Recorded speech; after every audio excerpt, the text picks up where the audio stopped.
எங்களுக்கு number of MLAs இல்ல, காங்கிரஸோட சப்போர்ட் வேணும் அப்படிங்கறதுக்காக அமைதியாக இருந்தாங்க. அமைதியாக இருந்து மாணவர்கள் எப்படி போனாலும் பரவாயில்லன்னு சொன்னாங்க. இன்னைக்கு தேர்தலுக்கு முன் இவ்வளவு பேசினாங்க.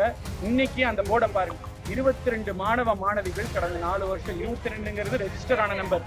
டெஃபினட்டா மோர் தென் தட் நிறைய இருக்கும். இறந்திருக்காங்க. இவங்க தொடர்ந்து பொய்யை மட்டுமே மாணவ மாணவர்கள் சொல்லி இந்த மாதிரி இறக்கிறத வன்மையாக கண்டிக்கிறோம். பொய் சொல்றதை நிறுத்திக்கணும். உதயநிதி அவர்கள் சொன்னதையே நான் திரும்ப சொல்லலாம். அந்த வீடியோ சமூக வலைதளத்தில் இருக்கு. என்ன சொன்னாரு? கொஞ்சமாவது வெக்கமான சூடு சொரணை ஏதாவது இருந்தா ஏதாவது பண்ணுங்க அப்படின்னு சொன்னாரு. அதை அப்படியே திரும்பி உதயநிதி கேட்கிறேன். கொஞ்சமாவது வெக்கம், மானம், சூடு சொரணை ஏதாவது இருந்தா இந்த 22 பேர் மாணவ மாணவிகள் இறந்திருக்காங்க.